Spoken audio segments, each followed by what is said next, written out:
Hello, my podcast people, and thank you for joining me for yet another episode of my favorite podcast. If you're listening to this, watching this, tuning in on the day that it drops, it is Monday, December 16th. The days go by quickly. Hopefully you are enjoying them. No updates because I want to just get right into it, and we're going to talk today about 2025 planning. So if we look at planning from a life and business perspective, to quote one of my mentors, work-life balance doesn't exist. This is your life's work. So I'm not prioritizing one more than the other. I look to have them both coexist. The thing that I think is most helpful when we're looking at planning the next year is looking at how this year went. I stay talking about this, but I do believe it's the easiest way to do this is to have all the things about this year already written down. This way you can just reflect. You have a record of this year so that you can just reflect on that record. I stay talking about how I write, largely the weather, because I'm so grossly impacted and influenced by the weather. So I do these weather recaps just every few days. I have spoken in past episodes about how Rachel Strickland, she does her daily morning pages. I did that for a little bit, tried for a little bit, daily walk and talks, and I was like, I don't really like doing this. Every now and then I go back to it, but I definitely fell off with that. But what has stuck for the past 3-4 years is my writing about the weather, the weather recaps, and how volleyball is, what clothes I'm wearing, how it feels when I walk moose, when the sun is coming up. I stay writing about that and how I feel, largely because of the weather, but also even with the time change. Like when it gets darker early, I don't like working outside of those when the sun is down, and like I know this because I wrote it down, and I'm like, every year this happens, so it's not a surprise to me. So let this be another gentle nudge to get on that recording practice. It really does make the next year more predictable, which doesn't have to mean boring, right? Predictable doesn't have to mean boring. And it just gives you energy and space for other things. So I do believe that now is especially a good time to start this writing practice, if you will, this recording practice, especially for those of us in the Northern Hemisphere, because we're entering winter, which is seasonally is a chill the fuck out time. It's not that I don't like winter. It's that just as humans, the winter time is a time for like hibernating and resting up, and then, getting ready for, resting so that you can then go into spring and summer and like actually do stuff. So the question there being, have you scheduled things accordingly? What are you feeling right now? Are you feeling that you want to be, maybe you want to be just going and skiing, right? But that still rests from your actual day-to-day work. Have you scheduled things accordingly? Do you have the ability to do that? Do you need to block off days for next year? One of the things that comes up so often is that time between Christmas and New Year's, blocking that off because it's a stressful time and it's like no one wants to be doing anything anyway. And like if you're a mom, maybe you had a lot of stuff because moms are the magic of Christmas, right? Maybe you did a lot of stuff and you're like, I just want to relax now and not work on my business. Did you block it off? Do you need to block it off? I should say, maybe you can't block it off for this year, but can you block it off for next year? Maybe it's a few weeks that you need to block it off for next year. Do that now. Pause this episode, hopefully not driving. Go to your calendar and block it off for next year. Future self will thank you. I actually need to change my schedule a little bit for next year because I changed things this year. So typically I take the last 2 weeks. I try to take most of December off in general. I had to change it because we started Legacy early. But that also means now that I do need to change things for next year. I'm fine with taking the last 2 weeks of December off, but I probably need to close off my schedule for Maestro meetings because it just needs to be for Legacy and Lectro Mind people. This year I should say, it only needed to be for coming into this year based on last year. It theoretically was only supposed to be for Lecture Mind people, but we changed Legacy, the start date of it. So now it needed to be for both Legacy and Lecture Mind people, which is, there's more people in Legacy, but the program I run with Jill. So I need to change my schedule for next year, and I can keep the same number of days off, last 2 weeks off, but I need to get rid of the openings for Maestro meetings. And then that means next year I also need to let people know, like, hey, if you're looking for a Maestro meeting, you can't have it in December, right? So these are things that I can look at from now, reflect on from this year, and be like, moving forward, I need to change this for next year, right? If that's you, go to your calendar, block that shit off now. Give yourself an early present, a year early present. It is a fun surprise. Sometimes you'll forget you did it, and you're like, why is there no one scheduled? Oh, because I blocked it off. And then make sure you uphold that, right? Don't take away the block next year, and you're like, oh, I should open it. No, leave it. Trust how you felt. Trust the reasoning, the rationale that you used to block it because you wrote it down. You wrote down in your little journal or in your iPhone notes, like, I need to block off time because it's stressful. I just want to rest, or I don't want to be doing these things. Write it down. Something else to look at from this year as we go into next year is your word of the year. If you picked a word of the year. So I pick a word of the year every year. This year the word was write, W-R-I-T-E, which was really more about establishing a writing practice for the business and writing a weekly newsletter for my people.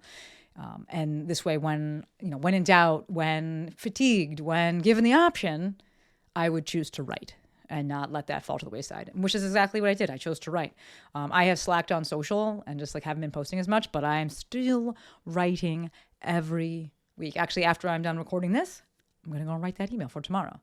If you're not part of the Maestro Mail family already, would love to have you. We'll link that in the show notes. Thank you, Courtney, Jojo. For those of you listening, the link for that is themovementmaestro.com/email-list. That'll take you to where you can opt in. But as I reflect on my word for the year, I'm very happy. I think that I chose well. I'm confident moving forward in my word for 2025, which I'm not going to share yet because I need time to get more action items around it or examples of action items so I can truly live into that word. So to me, the reason that I pick a word is that when faced with decisions, there is no decision to be made. It's just like, here's the thing.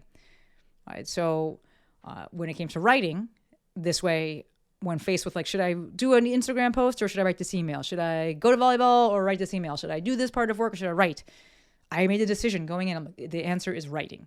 There's no decision to be made. There's no mental fatigue there. There's no decision fatigue. This is what I'm doing. Right? So this is a good segue into the actual planning for 2025. So I said that largely when it comes to planning, it starts with the reflection. How was this year? Did I like this year? What was the weather like this year? Did I write it down? What do I want based on this year, how I felt this year, for next year to look like? Right? How do I want to plan for that? So the actual planning now, that's not just reflecting. We'll start off with picking a word for the year. So for me, picking a word, I pick a word that is to serve as a North Star. And again, to reduce my decision fatigue. Right? Anytime there's a question about something, I will just think about the word of the year and be like, I'm leaning into it. I think we will, Courtney, I'm pretty sure I have an episode about that, like choosing a word of the year. So we can link that in the show notes. Thank you, Courtney. To me, this means that word needs to be something that is related to a desired way of being or living or acting the next year. Right. I personally, folks, if you've been in the ecosystem for a bit, I'm not really big on goal setting. It's just not something I do. I am super process oriented though, and I can absolutely lean into the process of something. So to me, the word speaks more to the process I wish to focus on next year. That's why I wasn't like, I want to write once a week. It was write. That was the word. All right. So I don't have a goal of I'm writing once a week. All right.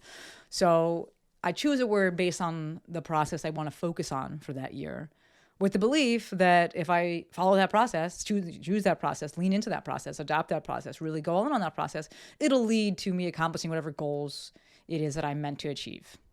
So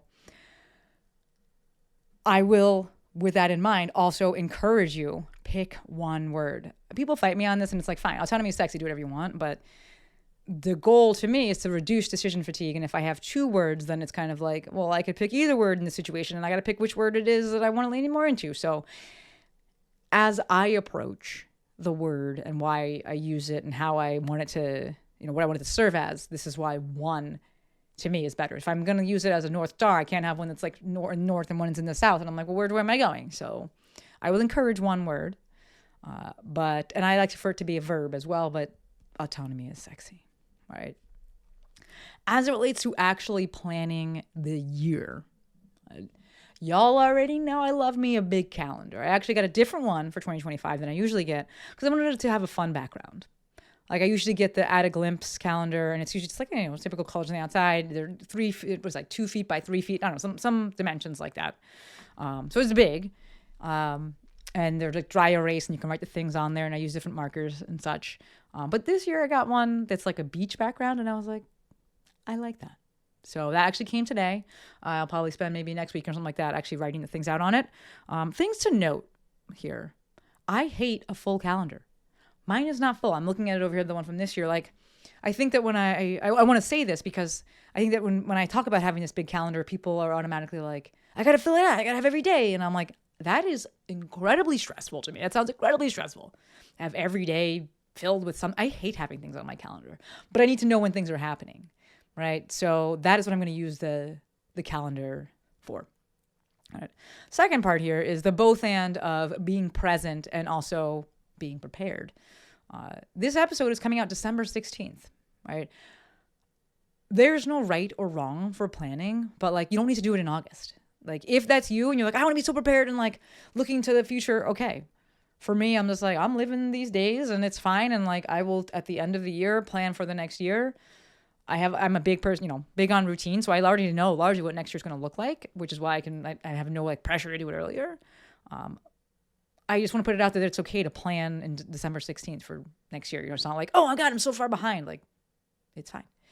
I will also say, I know that there's like power and comfort in being part of a crowd. And most people are way more last minute with things than you think.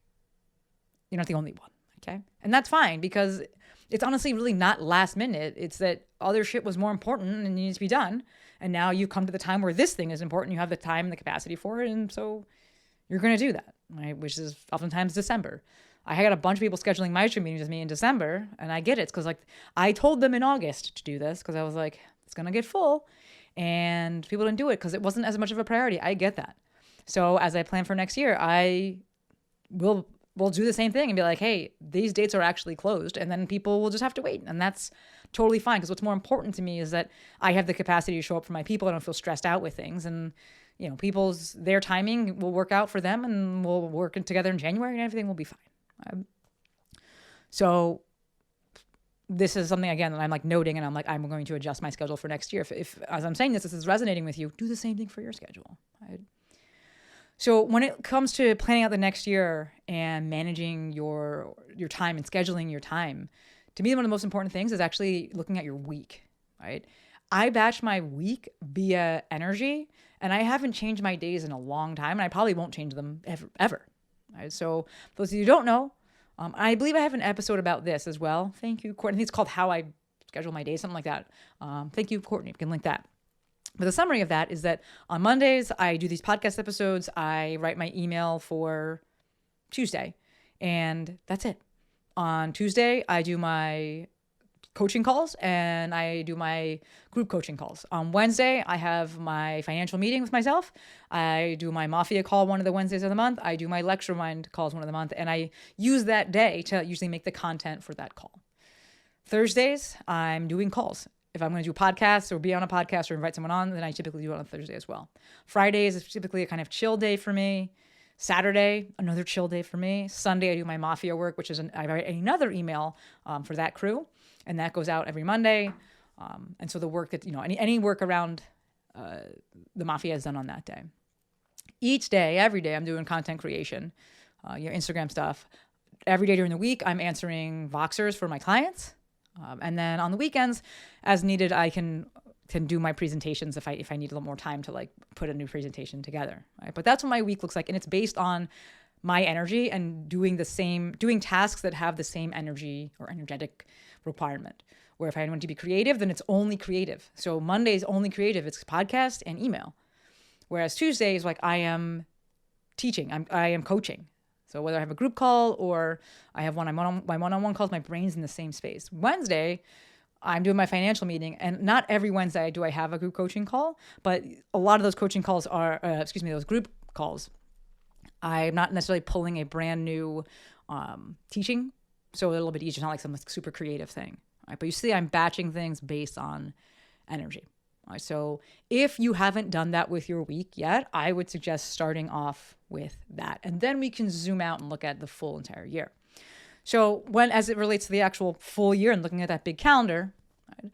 I am looking at two things, right? Business and life. I'm not separating. Like I said, this is your life's work, but that's what I'm looking at and what's going on in that calendar.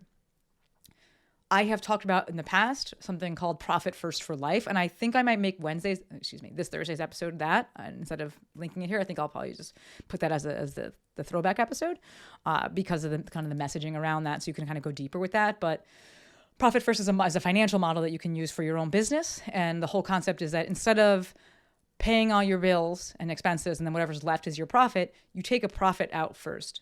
And then whatever's left is what you use to run your business, right? So it just puts the fun stuff, if you will, first. The concept that we're looking to do, the way you're looking to utilize this for your life, is to put the fun stuff, the good stuff, the recharging stuff on the calendar first, and then the work fills in around it. Right? There's definitely an asterisk here, which is that if we relate profit first for business, right? We think about profit first for business. When you're first starting out, that percentage that's getting allocated to the profit account is probably very, very, very, very, very small. Right? The same for the fun stuff, recharging stuff in life when you're first starting. Like, no, you probably cannot start your day at 3 p.m. because you need some long-ass morning routine and a morning ritual and things like that if you're trying to start a business. Should you have your morning routine and those things first? Yes, still have it, but it's probably not going to be 8 hours long or whatever, 5 hours long. It might have to be shorter, and then we can look to expand with that. It's just that is how work, easy is earned.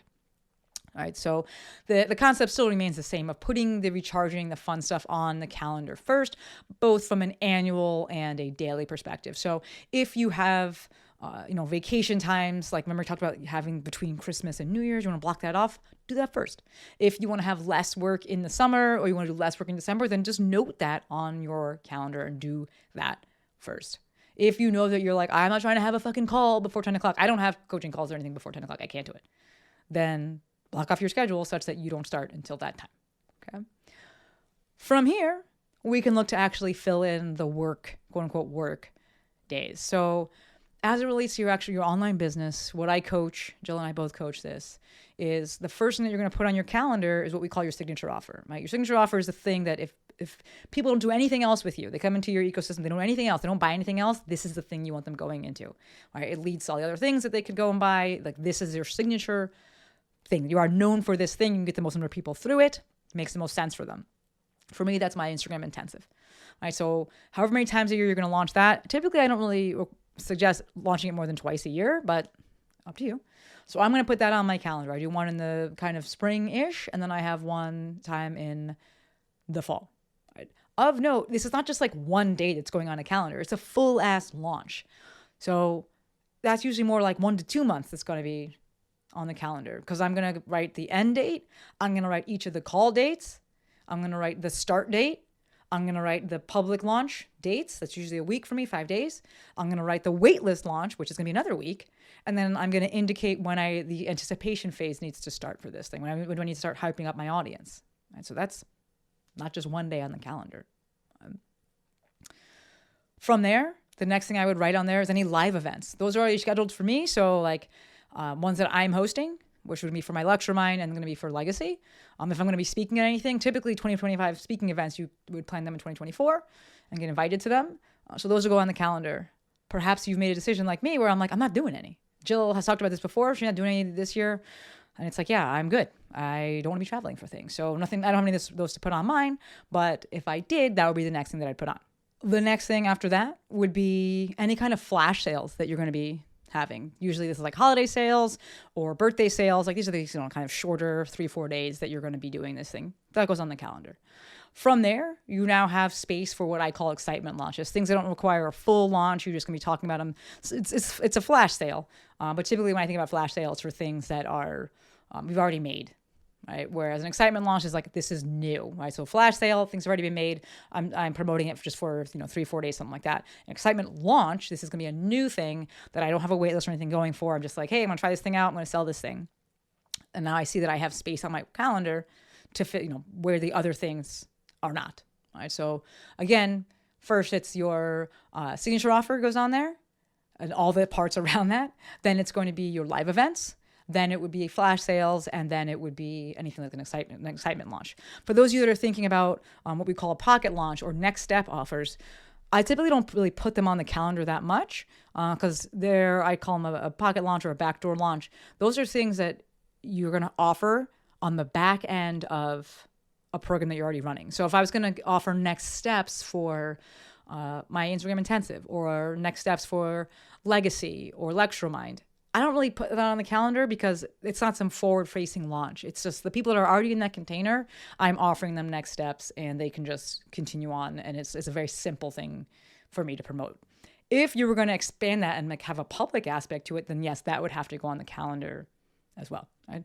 But that's it. Those are all the things that are going to go on the calendar. A bigger business could have more things on it or not. A bigger business and someone that's generating more revenue doesn't need to be more complex. Oftentimes, they're not more complex. It's just that they're getting more out of that big launch or those big launches.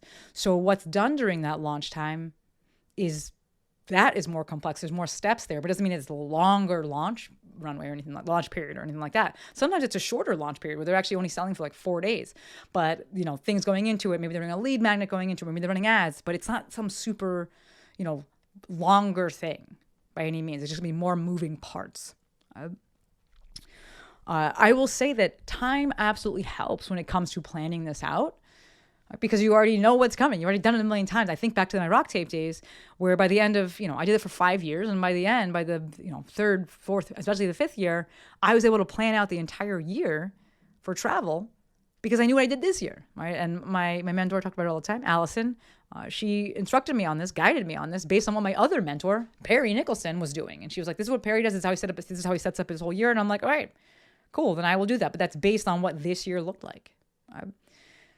As you can see, the best way to plan for next year is by looking at this year and deciding what you want moving forward.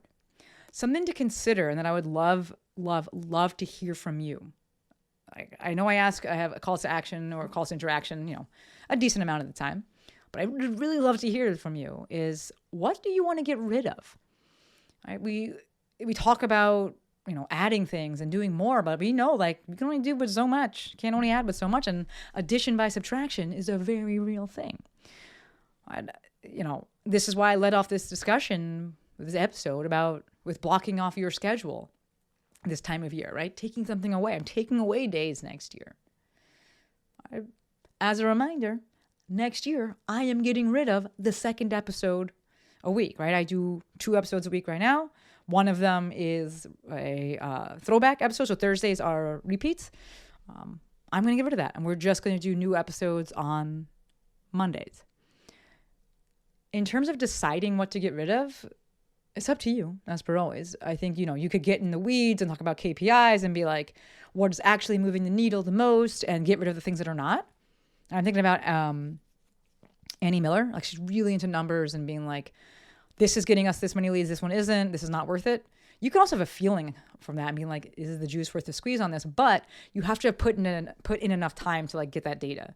So I would say at least give things a year. I love 18 months, but at least give them a full calendar year of trying it and being like, we've done all these things. This is where we're getting the leads from. This is what makes the most sense. This is what I enjoy the most. Okay, I'm going to double down, triple down, quadruple down on that thing and get rid of the other things, right? But just make sure you give it the time. I've had this podcast since 2018. We're on episode 641. I can pull back on that second episode. So I would love to hear from you as to what are you getting rid of? I posed this question to the legacy folks and no one really knew. And I think it's because we just don't think about this. I posed it to my mafia. I'm gonna ask them again on our next dinner. But what are you getting rid of? It's okay to take things out. Right? Make space for other things. And I know that can be scary, and maybe it's something that you don't expect me to say because I'm such a person of consistency. And taking things away can help you be consistent with other things. So, it ties in with that, but would love to hear from you about that. So to summarize this episode, summarize planning for 2025, which I don't think needs to be some big monster, so scary, oh, I'm overwhelmed. Not that big of a deal. Let's start out by reflecting on this year. If you don't have a record of this year, start now so you have a record for next year. And you can plan a record of next year, a record of 2025, and then you can use it to plan for 2026. Next part, consider choosing a word for the year that will guide you and will guide your efforts, will serve as a North Star. I'll share my word once I have more action items around it. Next thing, get a big ass calendar. We'll link it, the one that I have. From there, consider batching your days based on energy expenditure, similar tasks if you haven't already. And then look to start filling in that calendar via that profit first for life model. I put the breaks in first, put the vacation maybe that you have in there, put the days off between Christmas and New Year's, whatever. And then from the actual business events, if you will, we look to fill in your signature offer, all the things around that, live events, flash sales, and then any excitement launches or just space, knowing that the space is on there for excitement launches. Remember, the calendar doesn't have to be full. The thought of a full calendar, like literally, I'm just like, I want to throw up. That sounds terrible to me. So don't think because you have this thing, it has to be completely filled in or anything like that. All right? And that, my friends, is planning for 2025. Again, I'm going to say it 3 times. I would love to hear from you as it relates to what you're planning on getting rid of for next year. I would love that. Let me hold you accountable. Let me hear it. All right, that's all I got for you. As always, endlessly appreciative for every single one of you. Until next time, friends, Maestro